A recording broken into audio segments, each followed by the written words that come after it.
Okay, I'm going to do this real quick video since I really didn't show you how it was done on the previous video. I guess you could say this is going to be part 3, right? Okay, so I'm making another batch for my dog. What I have is cut up red potatoes because it's a nice filler, and he could use some potassium. And then I add some carrot, a carrot, just one carrot, 1 or 2 carrots. He likes carrots. And then I added, after I sauteed the potatoes and the carrots, then I added the sweet potatoes, a cubed sweet potato. See the small diced sweet potato? And so you can get any kind of potato. Yeah, there you go. And then I added a little bit of salt, pepper, just a little bit, not a whole lot of salt and pepper. And then you just kind of mix that up, and it's like halfway done. When it's halfway done, and this is how my mother used to do potatoes when she used to make us potato and meat and potatoes, literally meat and potatoes. So I got some of that lean. This is lean turkey, and this will last him for about a little over a week. But I have to really put it in a cold spot, and I just kind of mix it up. See how I mix it up? I use a grapeseed oil and a little bit of extra virgin olive oil. I'm telling you, this is a really good, if you have a picky dog, this is really good for that picky dog. But the little dogs seem to be the pickiest. The nerve, right?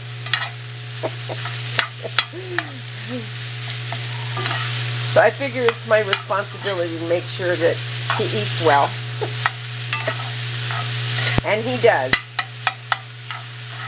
And he will not eat unless, so I had to figure out something, to make him eat.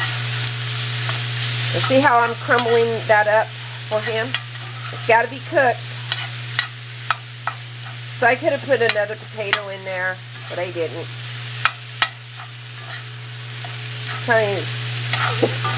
I told someone how I made his food, and someone said, "Oh my God, he's better than me." Now, he's really lucky to have a cook for him. Well, that's what happens when you have pets. When you have animals, you have to really treat them well. So, and vet bills are very expensive. So if you're going to get a small dog, or any kind of dog for that matter, then I would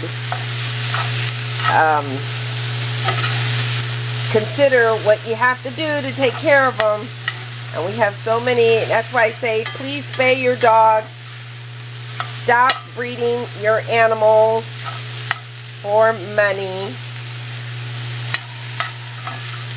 I mean, a lot of people do for money, and I get it, but please consider, trying to keep our ecosystem friendly, I guess. Okay, so that's almost done. And then I add some cut up chard. And if you're going to breed your animals, then consider making them a healthy gourmet meal. Or if you're going to, I'm not into dog meals. I think it's disgusting how many dog meals we have, and I'm not into people just breeding animals just for pleasure. I think we have too many animals already on our planet, and that's what I personally think. I mean, that's your conscience, but animals are hard, but they're fun. They are fun. But if you're going to do it, do it right. So And it's not, this is not really a very, this isn't pricey at all. So you want to get a little bit of nutrition yeast, which is what I have right here. And that's what I've been feeding my dog. I mean, like, I almost lost him last month. And decided I gotta make him some, I gotta think about how I'm gonna feed him and what kind of diet he's gonna have. Oops. Okay, so there you have it. And then I usually, because he's on a special diet, this is not all I give him, because the doctor doesn't want to give him and want me to give him over-the-counter vitamins. So I figure, how is he going to get all his nutrients?